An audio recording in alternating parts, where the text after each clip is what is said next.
Arsenal 0. Liverpool 2. Yet again, Kenny Ken, we have been knocked out of the FA Cup. This is Mikel Arteta's 5th opportunity to win it. He's won it once. Team he got rid of and hasn't won it at all since. 1 out of 16 competitions he has won so far. Boos at full time. Yeah, they were definitely. Kenny, you were at the ground. You're still at the ground. Yeah. What did you make of that, mate? Well, I'll tell you one thing now. It's one of those things where it's, if you don't take your chances this level, then at 0-0, it's a dangerous result. Just like being in your 40s, it's a dangerous time for men. You cannot, take your foot on the gas. You cannot be complacent. We were completely complacent. First half, we took Liverpool by surprise. I don't think Liverpool thought for 1 minute Havertz would be playing up front. I don't think they thought for 1 minute we were playing Jorginho. But what's happened is that we over controlled possession, up the tempo, but our finishing was below par. Kai Havertz got into fantastic positions, and he'd done a lot more than Eddie Nketiah did, i.e. lose his marker. But he's got to put the ball in the back of the net. And then, you've got Reece Nelson. I think the theme of the match was sown, or was reaped, whatever you want to see. We reaped what we sow. When Reece Nelson gets that chance, ball over the top, first thing you've got to do is you've got to lob Alisson. Alisson's coming out, thinking, but the minute you wait, you've got to take it around him, and then as soon as he takes it around him, hits the side netting, and that was the theme of it. Bukayo Saka again got in some really good positions, but what's wrong with you? The second half, you putting the ball over the bar when you had more chance to clear it, and then you had the situation with Odegaard hit the bar, and then you always thought in the second half Liverpool were going to be strong, and they were better. They was carving out chances. They hit the bar in the first half for Alexander-Arnold, but they forced saves out of them. They had a breakaway that Diaz, Diaz, Diaz, and then there was a couple of shots that went pretty close from Nunez, and then they got their goal. They got their goal because again they hit us on the counter attack. They were sharper. We gave away a free kick, and it's give your own goal. And after that, you would have put your money on Liverpool, seeing it out, and then it becomes a very dangerous period because when you're trying to take the game, back into your hands, you leave counter attacks. It's only a matter of time before Diaz was going to get lucky, and Diaz got lucky. Diaz, got a second goal. It wasn't a 2-0. We were the better side, but that counts for nothing because the fact of the matter is that you can't always be unlucky.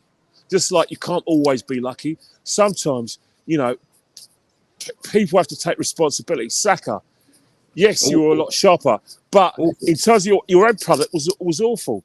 Odegaard, you worked your nuts off, yes, but it's all about end product. Martinelli, made a bit of an impact when he came on, but it's end product. And at this level, if you cannot improve your end product, then I'm sorry, you're going to have a lot of more of these days and good days because the ugly sister or the question that no one wants to talk about is a striker. Now you and I know he's not going to get a striker. Ian Wright, you told me before in the break that Ian Wright said, "Oh, we need a killer up front." But I'm sorry, Ian. You're part of the think tank. That's something that we've suspected for at least to be honest, since Arteta's been manager. Since he got here.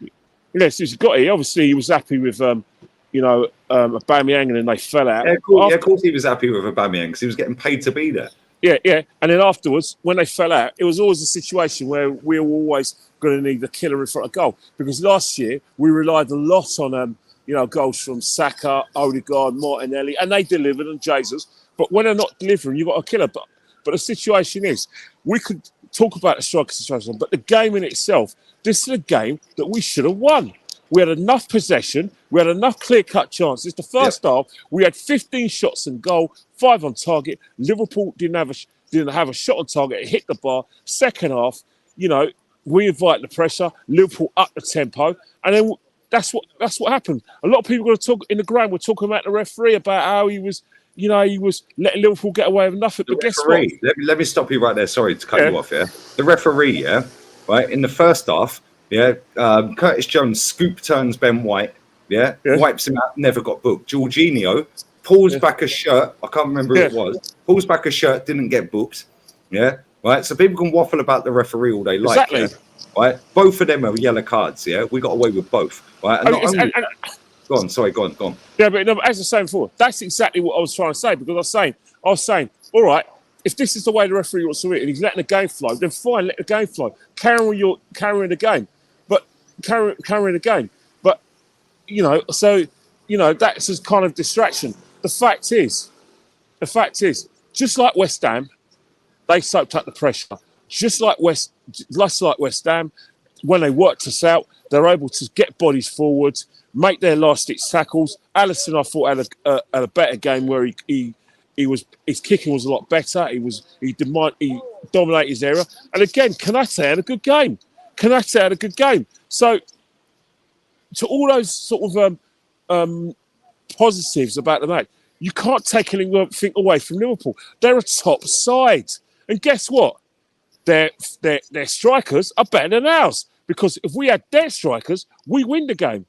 Now, the question is right now is that it's January the 7th. We're out of the FA Cup. I believe this is our last chance of winning the trophy. I'm not going to sit here and try and mollycoddle fans to say, oh yeah, we're only 5 points at the top. Yeah. If we're 5 points at the top and we're playing good football and we're winning matches, then yeah, there will be a bit of encouragement, because you expect teams to drop points. But we're 5 points at the top because we're playing badly and because we're not winning matches and we're not putting our chances in, when they're basically clear-cut chances. Then you've got the other realities that we've got to wait all the way to March for the Champions League, see how we go from there. And I'm saying there's too many good teams in the Champions League. We ain't beating Porto.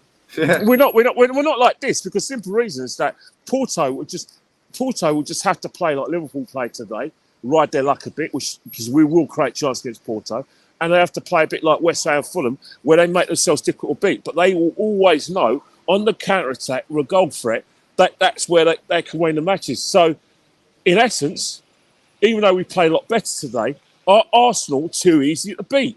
Are they too easy to read? The answer has to be yes. This is his worst run as manager. 1 win in 7 apparently is the worst run. So I don't know whether that's true, but somebody put it in my chat. It's been coming. Okay. Yeah, and it has been coming. And let me say this as well. I want to ask you this question, yeah? Right? Why was Reece Nelson the first sub when he was our best attacking player today? Well, it's just in my opinion. Maybe you've got a different opinion. Wait. That's a you know the answer to that. But I've told you this on podcasts, in private conversations. Bukayo Saka is main.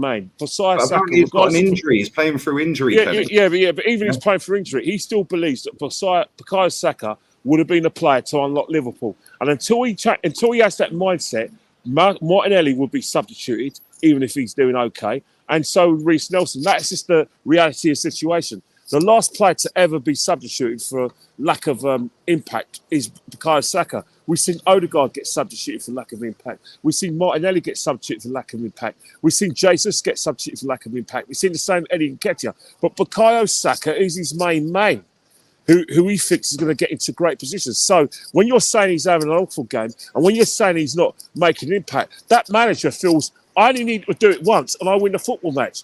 That is the psychology of this Bukayo Saka question. So Reece Nelson will have to could play twice as well as Bukayo Saka, but he's not the main man at the football club.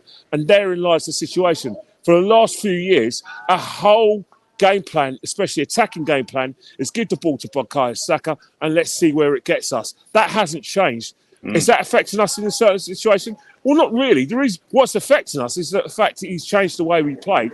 And the reason why he's changed the way he played is because he based everything on 2 players. He based everything on Thomas Partey. I can experiment with him in the midfield or right back, and Gerald Timber.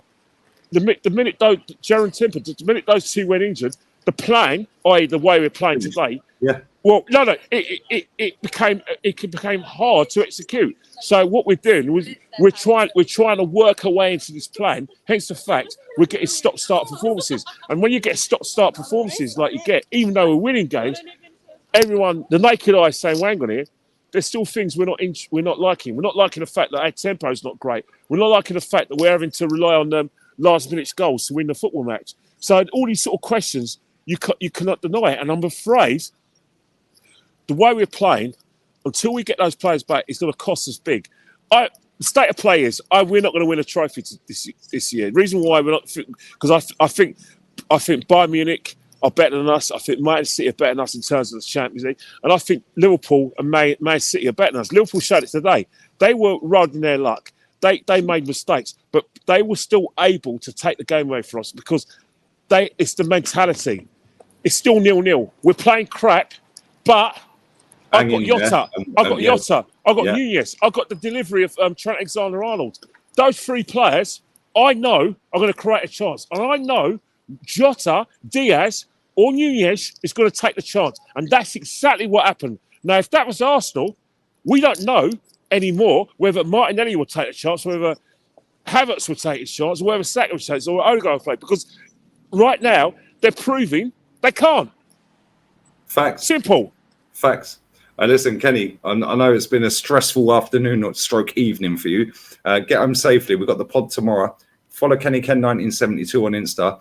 And listen, mate, we're out of another cup. And let me tell you something. The state of players, we are not winning anything this season. So the manager's job has to be questioned at the end of the season. And so all we've got to look to now is how we end our season and how we finish in May. Because that's how the manager has to be judged.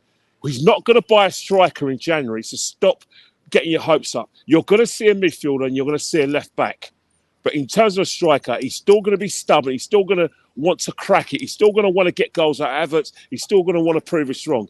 And God help us if that doesn't transpire. And God help us, because right now we're looking like a top four side, not a team that can win the Champions League or win the league.